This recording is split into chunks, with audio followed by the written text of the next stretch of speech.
Bienvenidos, queridos hermanos, a este es su programa de Apologética Católica. Mi nombre es Fran Morera y con Jorge Garzón en los controles vamos a continuar hoy nuestro estudio del profeta Zacarías, ya avanzando hacia el final. Después de hoy nos queda solamente el capítulo 14.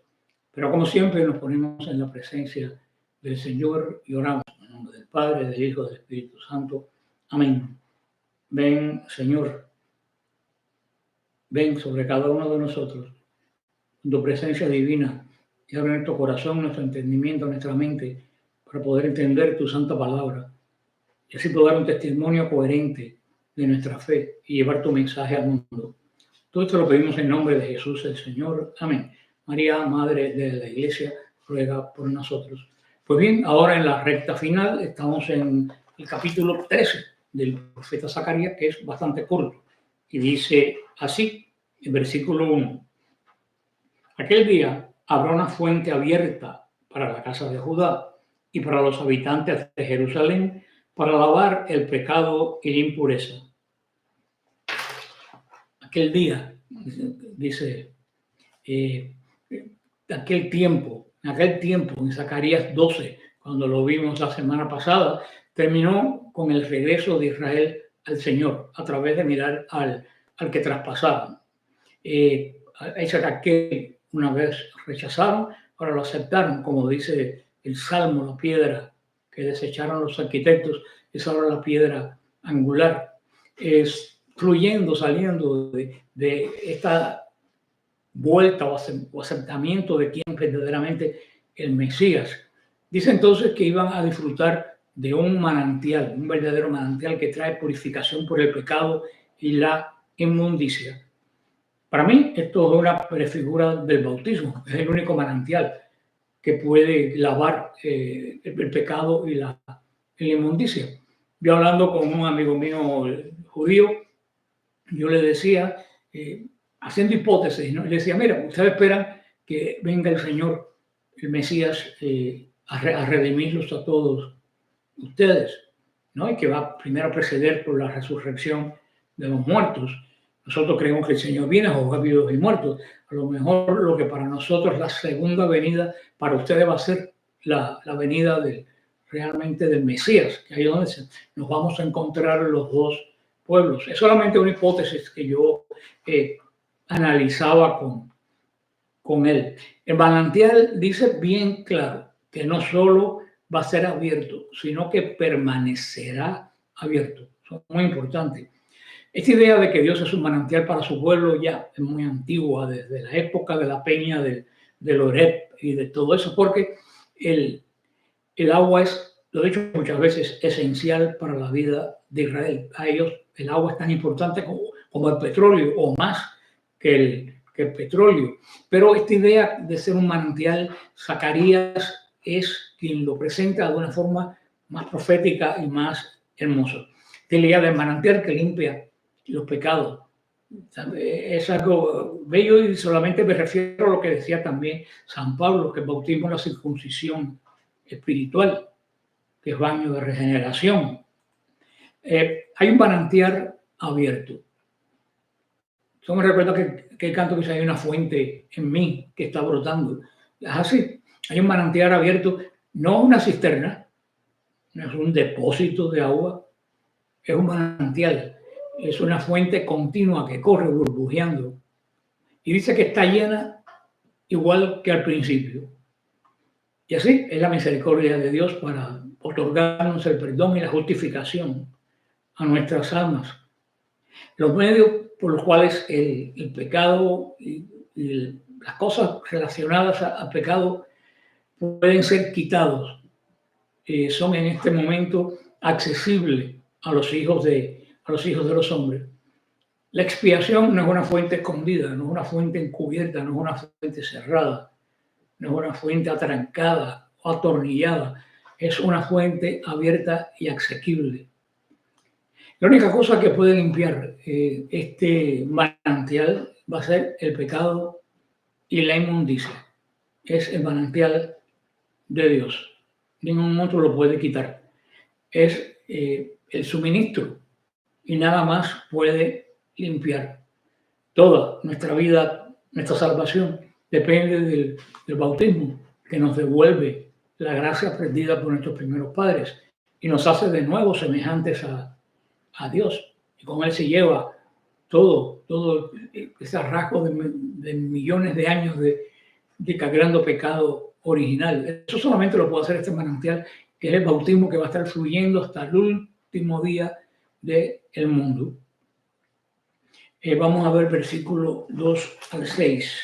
Dice así: aquel día, oráculo del Señor de los ejércitos, extirparé del país los nombres de los ídolos y no se podrán mencionar y no serán mencionados más. También haré desaparecer del país a los profetas y al espíritu impuro. Si alguien profetiza todavía, su padre y su madre que le engendraron le dirán: no vas a quedar vivo porque has hablado falsedad en nombre del Señor. Su padre y su madre que lo engendraron lo traspasarán mientras esté profetizando. Aquel día, cuando profeticen, se avergonzarán los profetas cada uno de su visión y no se vestirán el manto de pelo para engañar, sino que dirán: yo no soy profeta, yo soy trabajador de la tierra, pues un hombre me contrató desde mi juventud.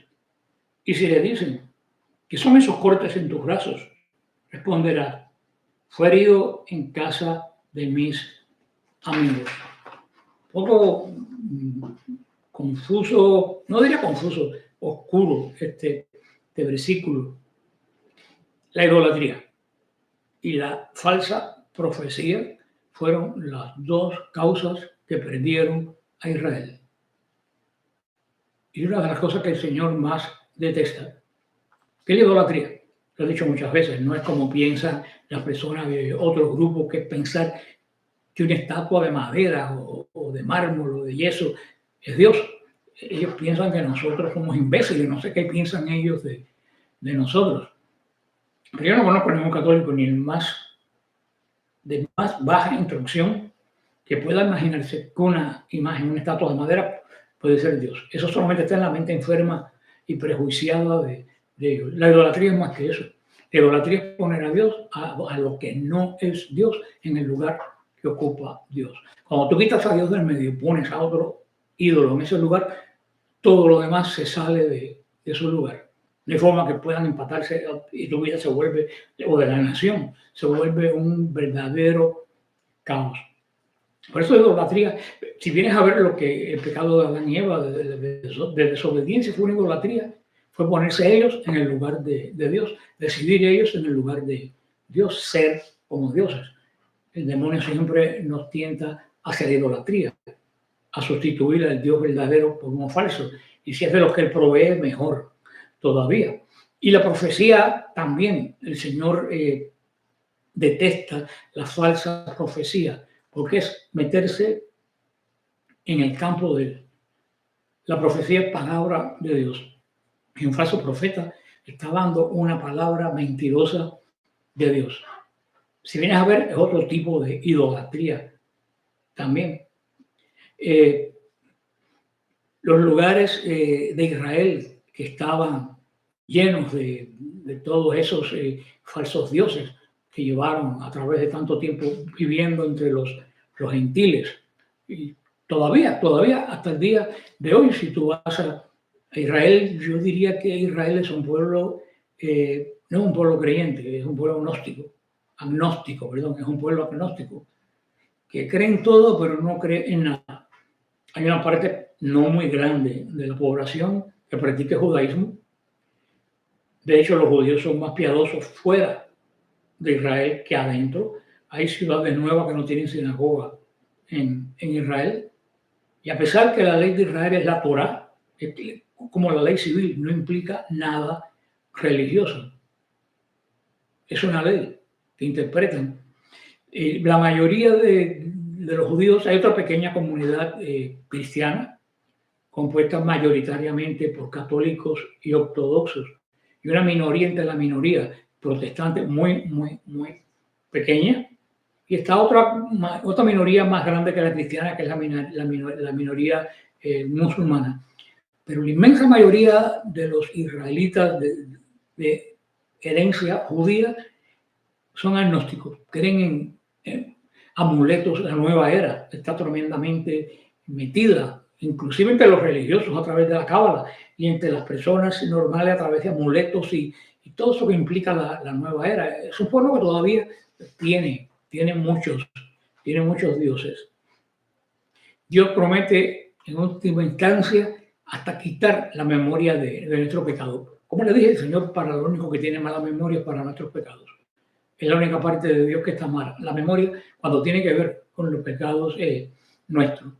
Y aquellos que habían sido falsos mensajeros, falsos profetas, porque el problema también de los falsos profetas es que arrastran a muchísimas personas a la perdición. O sea, no son ellos los que se pierden, arrastran y hacen que muchas personas se pierdan.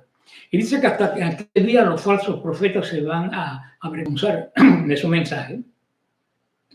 Dice que se quitarán la ropa del profeta, que era un manto de vello, de animales, y dicen que va a ganarse la vida honestamente, no diciendo mentiras. Así que todos los charlatanes que andan dando horóscopos y eso por ahí, que se preparen.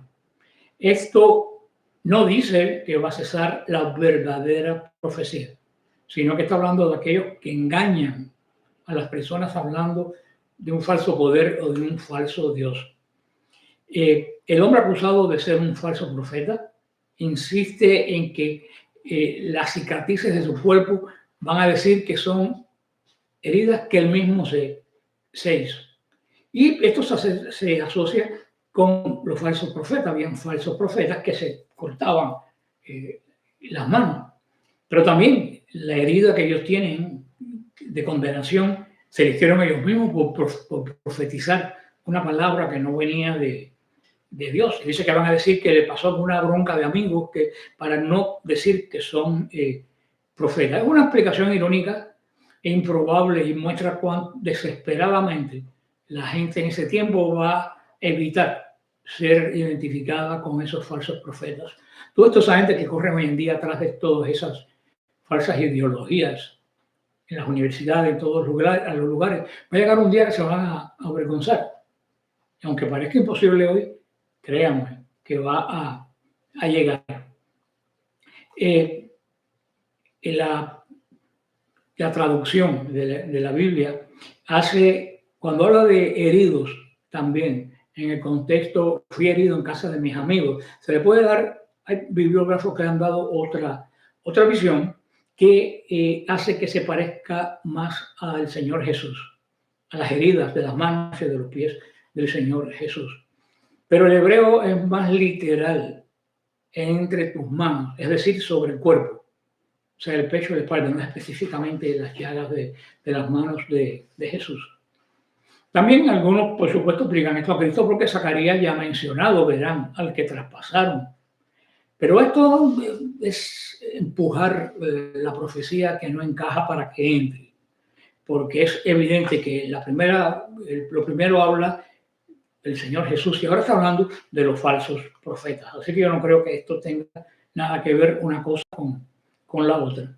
Ahora el versículo 7 dice así: Álzate espada contra mi pastor, contra el hombre amigo mío, oráculo de los ejércitos. Hiera el pastor y se dispersarán las ovejas, y volverá a mano contra los corderos. Acaecerá en toda esta tierra, oráculo del Señor, que 2/3 de ellas serán exterminados, perecerán, y 1/3 quedará. A este tercio le haré pasar por el fuego. Los acrisolaré como se acrisola la plata, los probaré como se prueba el oro. Él invocará mi nombre, y yo le escucharé y diré: eres mi pueblo. Y él dirá: Él es el Señor mi Dios. Hermosamente termina este capítulo 13. Y esta frase la hemos oído continuamente. Y eran el pastor y se dispersan las ovejas, ¿no? Lo dice también el Evangelio. Ya vemos de dónde el Evangelio saca esta frase. Por supuesto que aquí está hablando de Jesús, que es el buen pastor. Zacarías relata un pensamiento que también nos mostró en Isaías 53:10, cuando hace la gran profecía del siervo de Yahvé, cuando dice, con todo esto el Señor quiso quebrantarlo, sujetándolo a padecimientos.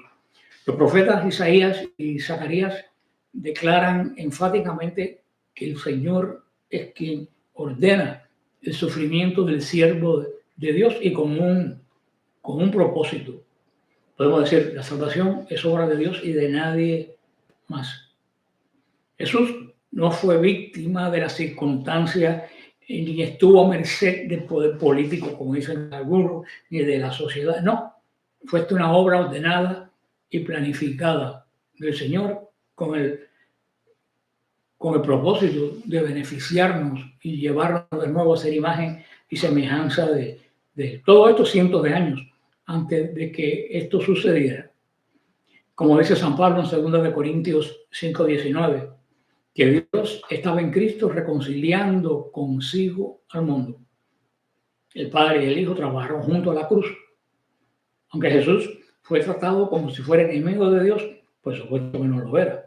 Incluso cuando Jesús fue castigado como si fuera un pecador, estaba realizando el servicio más santo que jamás se ha ofrecido a Dios en toda la historia. También dice el hombre compañero mío. La antigua palabra hebrea para compañero mío se usa en Levítico 6:2, en Levítico 18:20, para indicar un prójimo muy cercano. Esto describe a alguien que es más que un amigo del Señor. Este es un pastor que mora al lado de Dios, siendo su igual. Todo esto apunta, Zacarías, toda esta parte de Zacarías apunta al Señor. Dios no va a aplicar este epíteto de amigo leal del Señor a ningún hombre, por muy piadoso que sea.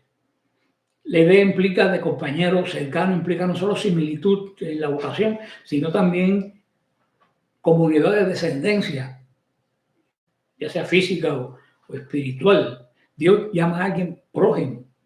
O sea que estamos hablando de algo muy, muy serio. Esta frase tremenda que hemos oído tanto en Semana Santa, y eres pastor y se dispersarán las ovejas, y que hasta el día de hoy se sigue cumpliendo. Esto, Zacarías 13:7, está citado en San Mateo 26:31, en referencia a la expresión de los discípulos después del arresto de Jesús. Pero también tiene que ver con muchos de nosotros, con la vida de la iglesia actual. Sigue diciendo que después de la dispersión de Israel vendrá un tiempo de devastación y de purificación a través, dice, de la prueba del fuego. Dios 2/3 dice que va a ser destruido. Esta purificación a través de la prueba de fuego siempre me trae a mi mente el purgatorio, que eso es lo que es el purgatorio, una purificación a prueba de fuego. Estas palabras son enigmáticas de 1/3 del pueblo. Hay muchas discusiones que yo no entro en todo eso para no caer en falsos triunfalismos, otro tipo de cosas. Lo que no estoy seguro yo no lo digo. Eso sí termina diciendo que invocarán mi nombre y yo los voy a oír. Eso es algo ya tremendo para Israel. Israel dejó de oír a Dios. Dios dejó de hablar a Israel. Ahora ellos van a invocar el nombre de Dios. Mira lo importante que es invocar el nombre de Dios. Lo van a llamar y Dios va a oír. Vamos a pedirle al Señor que estemos nosotros en este grupo de los que invocan su nombre y son oídos por Él. El próximo capítulo terminamos Zacarías. Así que, como siempre, me despido de ustedes diciéndoles que se mantengan en la roca, aunque está la promesa de que las puertas del infierno no prevalecerán. Que el Señor los bendiga y los guarde. Amén.